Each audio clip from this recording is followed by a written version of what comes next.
이제는 확실히 인플레이션이 좀 잡히고 있다. 그렇기 때문에 우리가 금리를 올리는 속도를 확연하게 늦출 수 있다.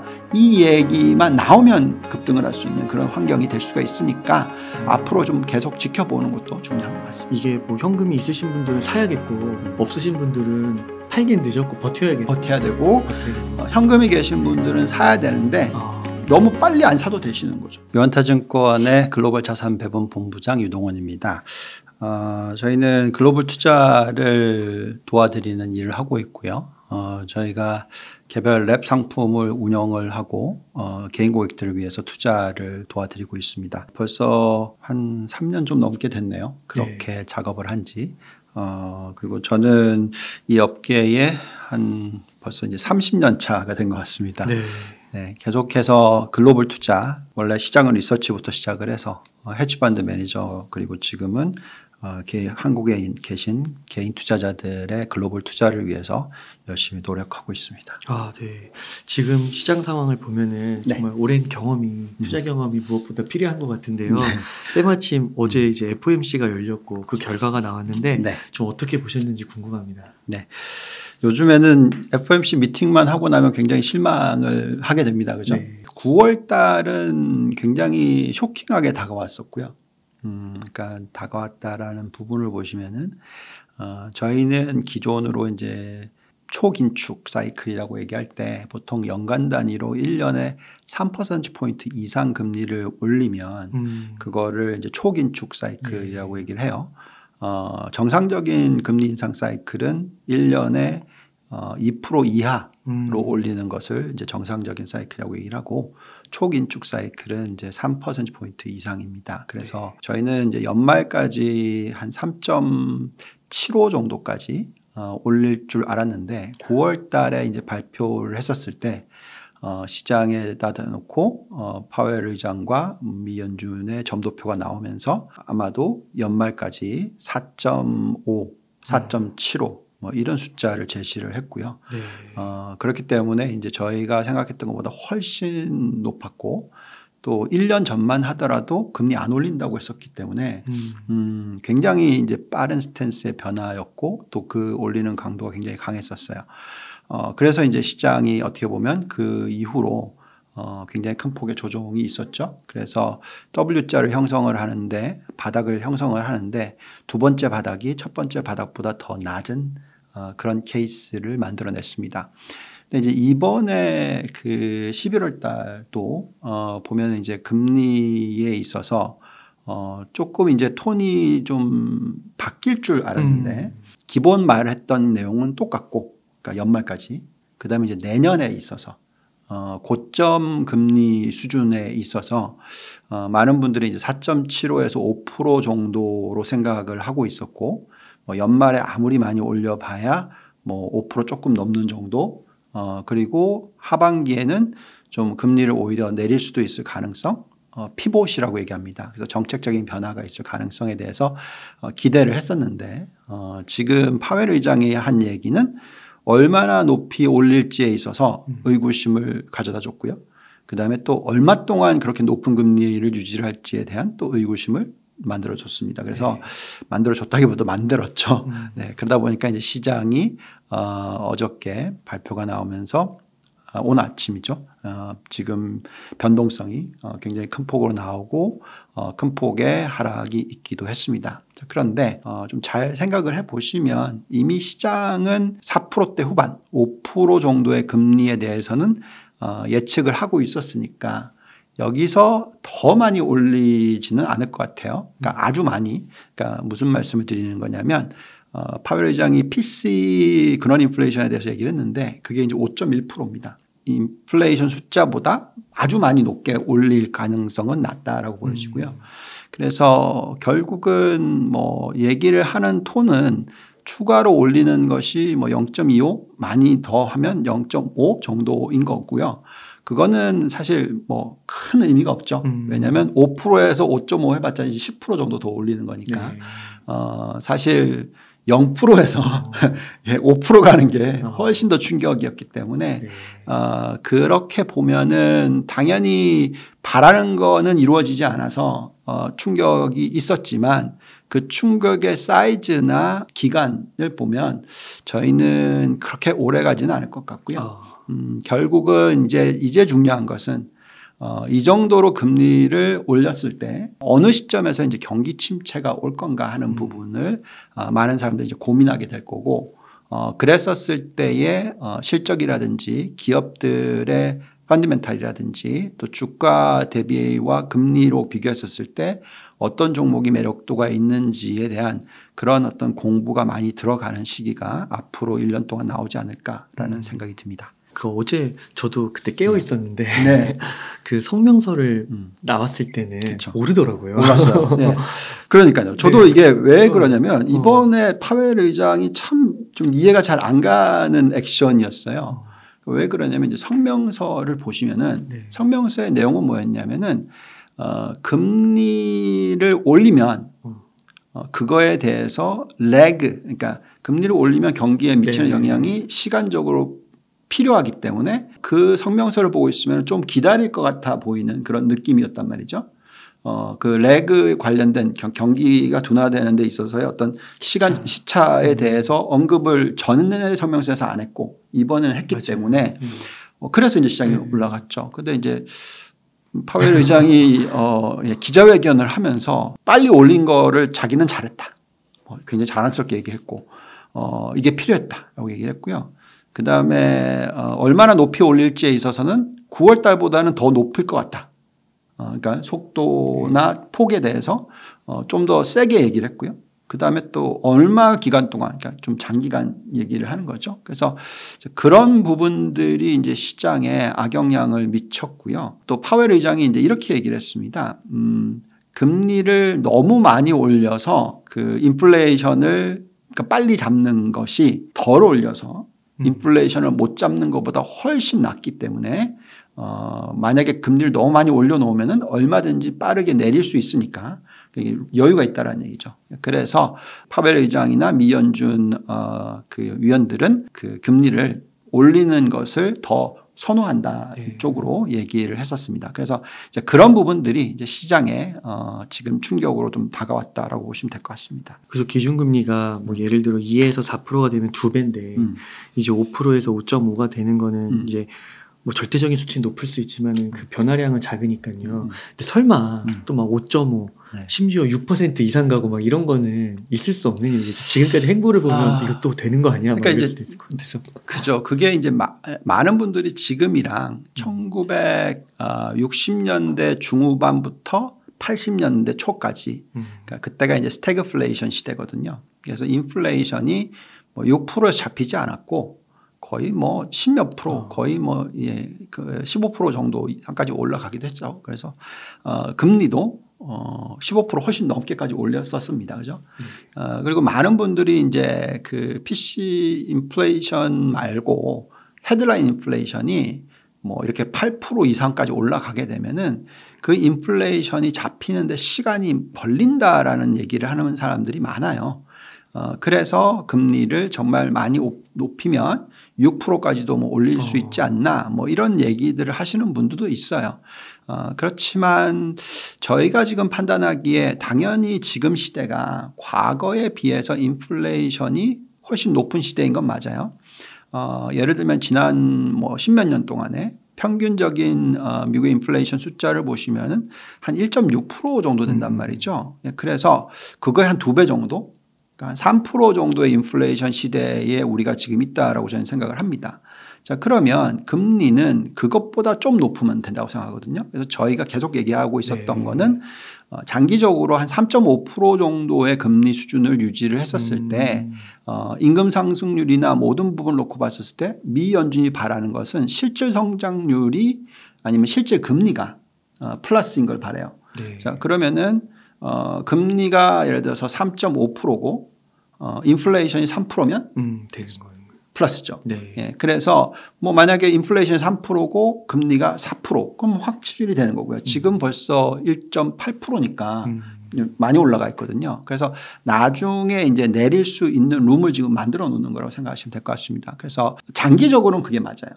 근데 지금 현재 시점에서는 미국이 가지고 있는 힘이라는 것은 미국을 저희가 이해를 조금 부족했다고 생각했던 부분이 뭐였냐면 미국은 이 채권이던 만기가 굉장히 깁니다. 보통 30년짜리 얘기 많이 하고 10년짜리는 뭐 당연하고 이런 식이잖아요.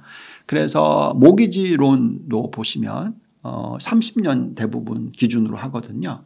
그러면 30분의 1이 롤오버잖아요.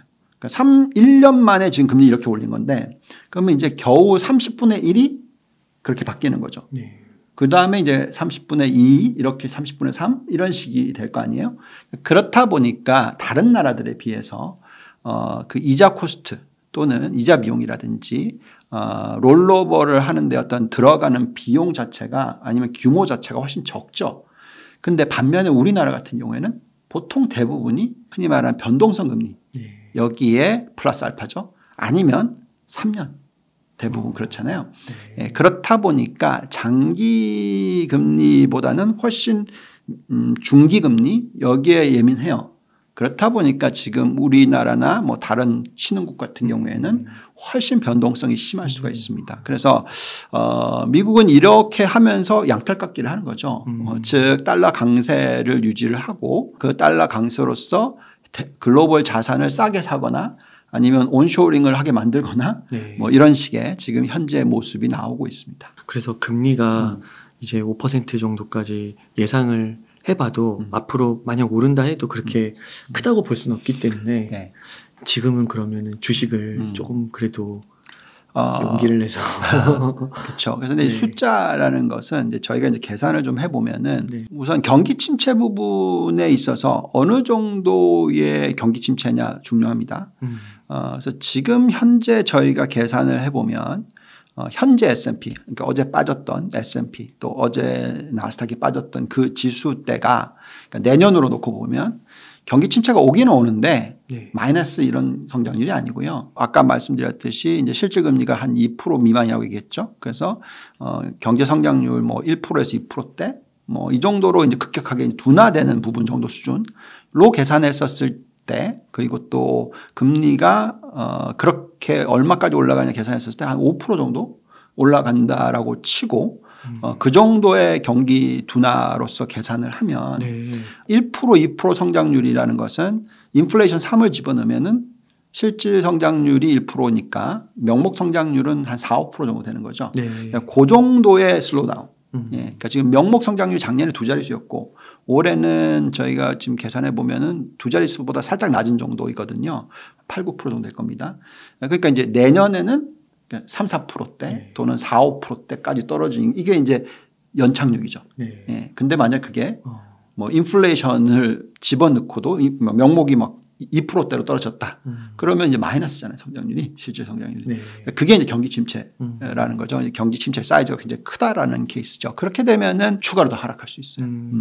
그래서 지금 현재의 지수대와 지금 현재의 금리를 계산했었을 때는 저희가 생각할 때는 지금 컨센서스를 지금 예측되고 있는 숫자 대비해서 5에서 한 10% 정도를 자르고 그다음에 금리를 5% 정도를 반영했었을 때의 적정 가치. 네. 네, 그게 S&P 500 기준으로서 한 3,800 정도 되고요. 나스닥 기준으로서 한 11,000포인트 정도 됩니다. 네. 그러니까 이제 지금 지수 때보다 더 높은 수준이죠. 그래서 그렇게 보면은 이제 거의 이제 상당 부분 다 반영이 됐어요. 그리고 만약에 이제 금리를 5%에서 앞으로 1년 뒤, 2년 뒤에는 3.5%로 복귀한다. 그러면은 지금 지수 대비해서 한 20% 정도 더 올라갈 수 있는 룸이 생기는 거죠. 그래서 1년 기준으로 놓고 보면은 미국 증시가 20% 최소 뭐 많이는 30% 이렇게 올라갈 수 있는 룸이 생길 수가 있는 겁니다. 근데 그거는 이제 어쨌든 가정이잖아요. 네. 만약에 5%가 아니고 5.5%로 또 올린다든지 그렇죠. 아니면 경기 둔화가 더 심하게 된다 하면 컨센서스를 더 잘라야 되겠죠. 더 깎아야 될 거고 금리를 더 높게 반영을 시켜야 되겠죠.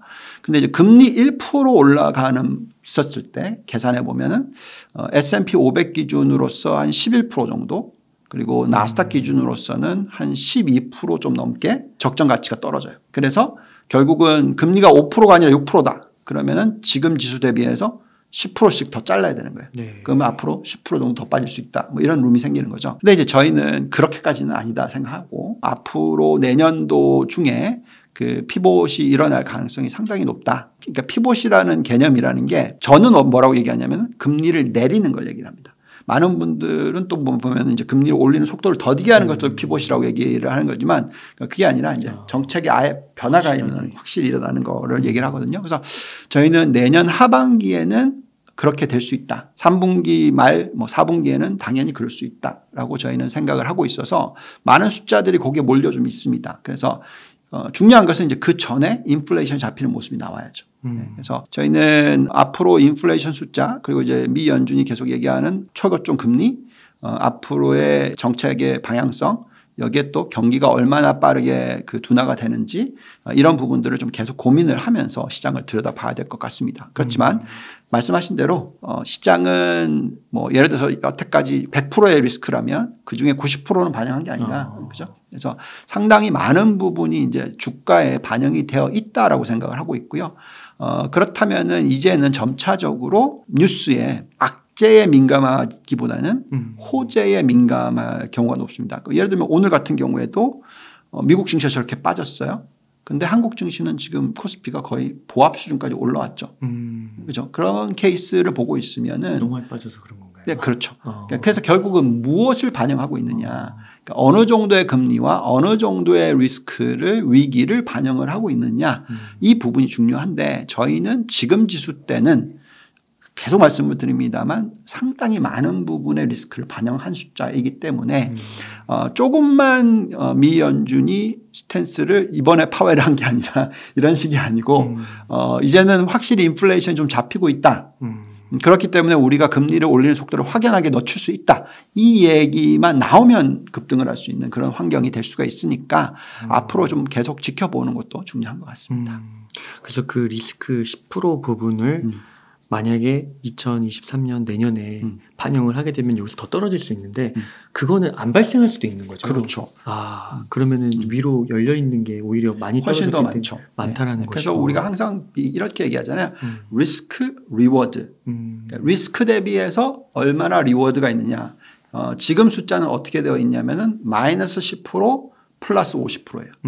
그러면은 스튜드니스가 그러니까 어느 쪽으로 그 돼 있냐 했을 때 빠지는 리스크는 10%인데 네. 올라갈 그 가능성 그러니까 뭐 기회는 50%면 이게 훨씬 더 기회가 더 높은 편이죠. 네. 그래서 지금 같은 때는 오히려 악재보다는 호재에 민감한 시장이 될 수 있다라는 부분이죠.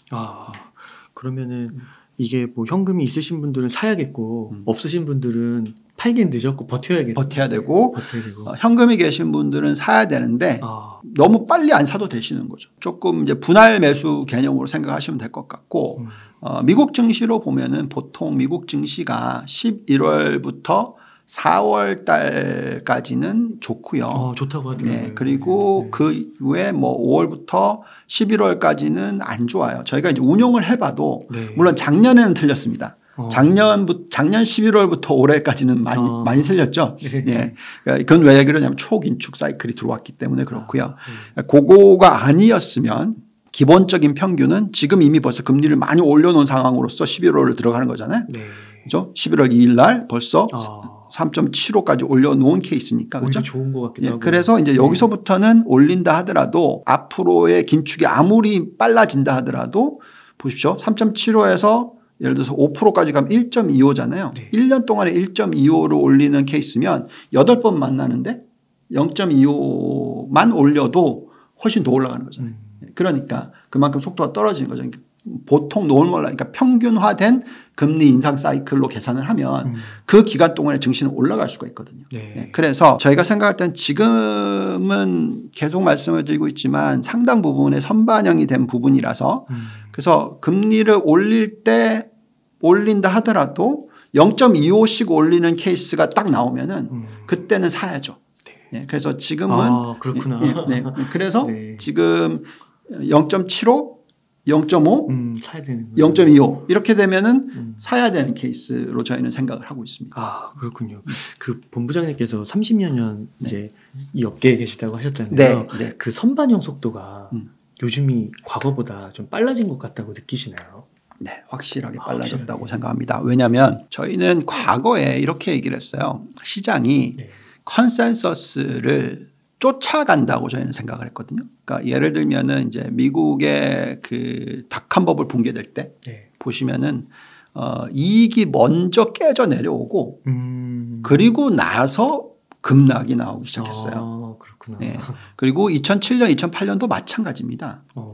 그런데 이번에는 이익이 안 깨졌거든요. 지금 보시면 이익은 올해도 순이익 증가율이 올해 연간 단위로 한 6%대 중반이에요. 늘고 있어요. 그래서 ROE가 자기자본 이익률이 안 떨어졌어요. 근데 시장은 27% S&P, 나스닥은 38% 네. 빠졌단 말이죠. 그래서 지금 질문하신 걸 정확하게 답을 해드릴 수 있는 게 네. 그만큼 시장이 굉장히 민감하게 빠르게 반영을 하고 있다라고 얘기를 합니다. 그래서 오늘 사실 파웰 의장이 그런 얘기를 했어요. 금융시장이 상당히 빠르게 먼저 사이클을 반영하는 것 같다.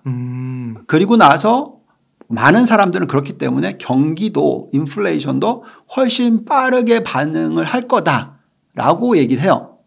근데 아직까지 그거는 모르겠다라고 얘기를 하고 있기 때문에 시장에 대해서도 아직 불확실성이 있는 건데요. 만약에 이번에 이 조치를 취했던 부분들이 예를 들어서 뭐 1년이 돼야지 인플레이션이 떨어지는 게 아니고 앞으로 몇 달 숫자들이 나오는데 확연하게 떨어지는 모습이 나오면은 6% 밑으로 뚝뚝 떨어지는 모습이 나오면은 지금 아직까지 8%잖아요. 네. 그 떨어지는 속도가 뭐 8에서 7, 6, 5 이런 식으로 뭐 월별로 들어오는데 그게 떨어지는 모습이 나오잖아요. 그럼 그거는 경제가 그만큼 빨리 반영을 하는 거죠. 네. 그러면 당연히 지수는 오히려 바닥을 잡고 올라갈 확률이 더 높아질 수가 있습니다. 그래서 그런 부분들은 봐야 되겠죠. 근데 그게 아니고 여전히 금융시장은 빨리 반응을 했지만 경기가 부분에 있어서는 한참 더 시간이 걸린다 또는 인플레이션이 떨어지는 데까지는 한참 더 시간이 걸린다라고 생각을 하게 되면은 시장이 올라가는 속도라든지 타이밍이 조금씩 이제 지연이 되거나 조금 이제 속도가 더딘 상황으로서의 가는 환경이 나올 수는 있겠죠. 그러면 시장은 그 리스크 요소들을 상당히 선반영을 한 거고 만약에 좀 현금이 있다고 한다면 어떤 주식을 사면 좀 좋을까요? 참 안타까운 부분인데 이제 저희가 이제 제가 운영을 하잖아요. 어쨌든 뭐 제 이름을 달고 운영을 하기 시작한 게 이제 3년 2개월 정도 된 거잖아요. 3년 1개월 플러스 알파 정도 된 것 같습니다. 보면은 이제 S&P 기준으로 대비했었을 때 저희가 아웃퍼포먼스를 연간 단위로 두 자릿수 정도를 해요. 그러니까 S&P가 얼마나 올랐느냐 대비해서 아웃퍼포먼스를 두 자리 정도를 했다고 치면은 그렇게 하는 데 있어서는 매크로도 중요하지만 결국은 이제 종목 선별이 중요해요. 그래서 지금은 어떻게 보면 올해로 따지면은 수익률이 굉장히 내기 어려운 구간입니다. 왜냐하면 매크로가 다 틀렸어요. 많은 분들이 틀렸어요. 그래서 수익을 내기가 정말 어려운 구간이지만 그래도 뭐 예를 들어서 올해 1월 말쯤에 그러니까 1월 초가 아니고 1월 말쯤에 가입하신 분들 같은 경우에 지금까지의 수익률이 그래도 환율 영향도 있고 해서 플러스가 나온단 말이죠. 네. 그건 무슨 얘기냐면은 그 종목을 선별을 잘하면 그래도 수익을 낼 수 있는 환경이라는 겁니다. 결국은 알파 전략이라고 얘기를 해요. 우리가 이제 헤지펀드 매니징을 할 때는 그러니까 롱숏 전략이라는 거 있잖아요. 그러면 이제 좋은 종목을 사고 안 좋은 종목을 팔고 그리고 시장의 방향성에는 투자를 하지 않고 이 전략으로 가면 항상 시장을 이기니까 그러면 이제 돈을 번다라는 개념이 있고요. 여기 이제 매크로가 접목이 돼서 탑다운으로 봤었을 때 경기 사이클에 어떻게 따라서 이제 델타 전략을 씁니다. 그러니까 델타 전략이라는 것은 방향성이 보일 때 그러니까 시장이 올라가는 것이 보일 때는 상승에다가 어느 정도 비중으로서 베팅을 하는 거죠. 그리고 이제 하락으로 보일 때는 이제 빠지는 거에 어느 정도 베팅을 하는 게 이제 델타 전략인데 이제부터는 지금 사실은 보시면 이제 박스권이란 말이죠.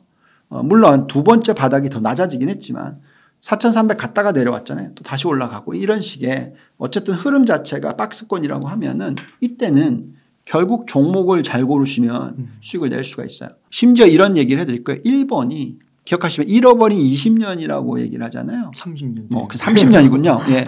어쨌든 그 시대에 2000년도부터 뭐 2010년도 이때 보시면은 거의 뭐 그 롱숏 전략이 엄청나게 유행했었어요.